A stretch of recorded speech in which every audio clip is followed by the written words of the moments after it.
what's the next question? Next question is more of a scenario question.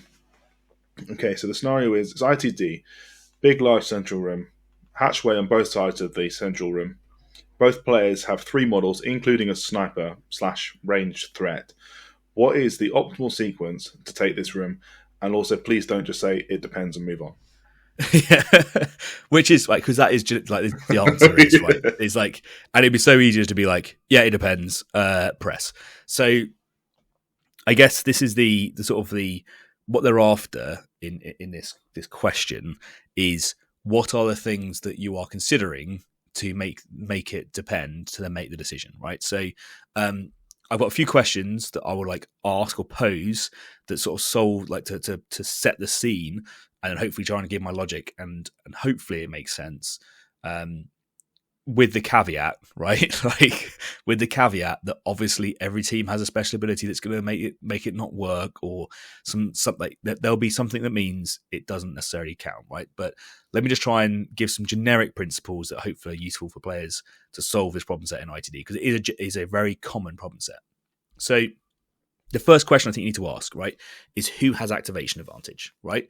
So can you just wait out their models and their activations, and then at the end, just move on to the point, right? Because if you can do that and they don't have an ability to stop you, that's usually optimal. So if you have that, do that, right? But the reverse also applies. If you know that they have activation advantage and they're just going to wait you out, well, you now need to do something to adapt your tactics to stop that. So the first question is, like, who has activation advantage?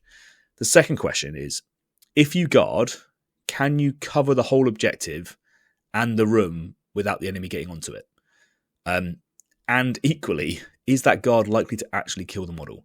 And so the reason why I say this is, like, if you can put a guy on guard, but they can just move on to the objective in a single activation on conceal and be in cover, so you can't shoot them, well, then your guard is completely pointless, right? So there's no point in doing it.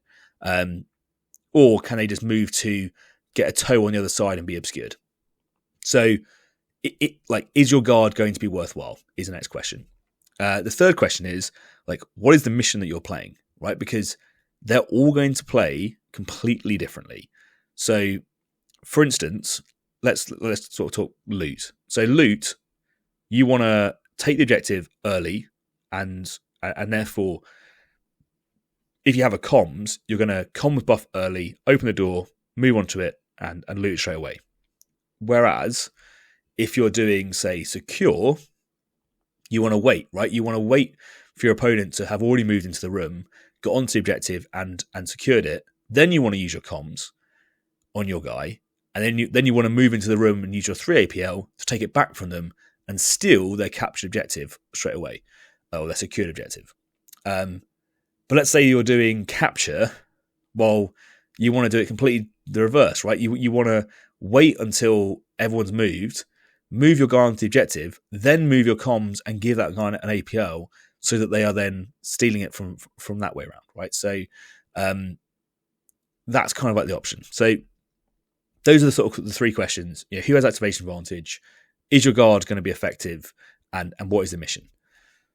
To give some strategy then, like, let's say I have GA2 on loot. I'm just going to GA2 rush it, right? I don't care. I'm going to open the door.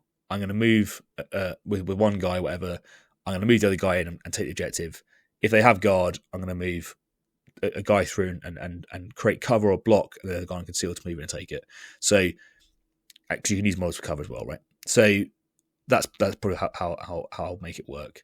If it's secure and I have activation advantage, I'm just going to wait out my opponent and then use an extra APL to buff to steal it if I need to.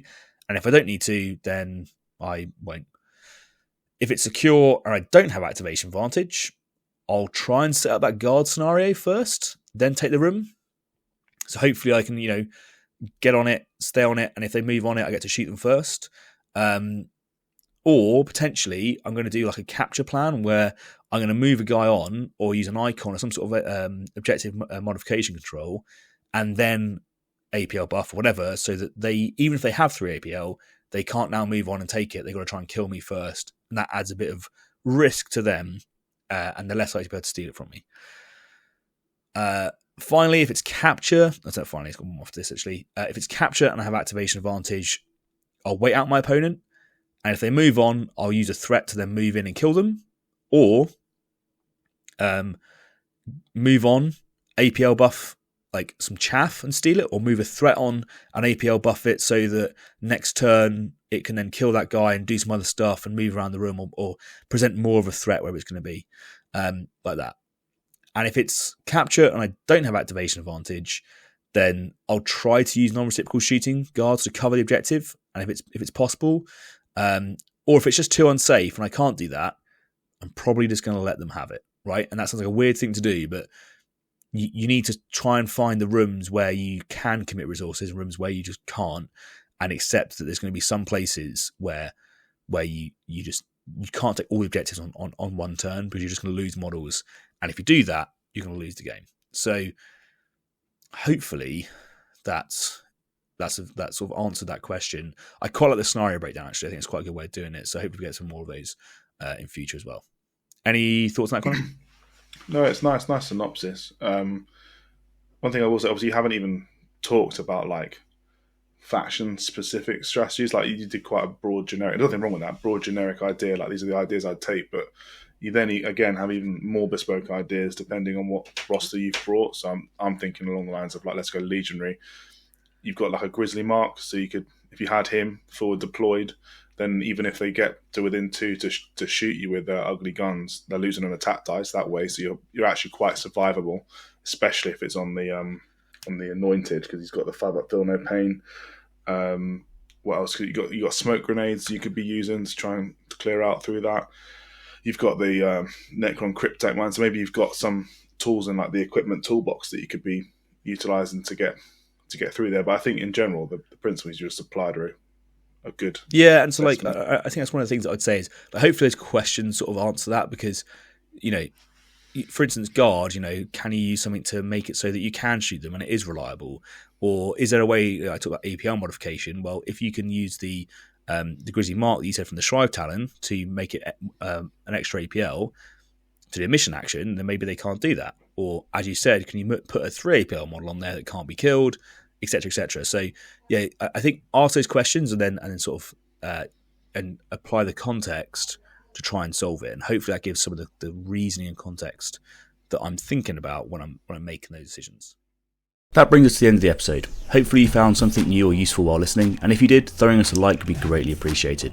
If you want to make sure you don't miss any episodes, make sure you hit that subscribe button and click on the bell so you get notifications as soon as the next one drops. It really is the best way to help a small channel like ours.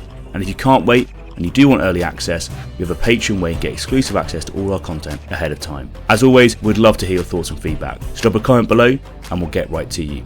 Thank you so much for listening. I'm your host Ryan, this has been Turning Point Tactics, and we'll see you next week.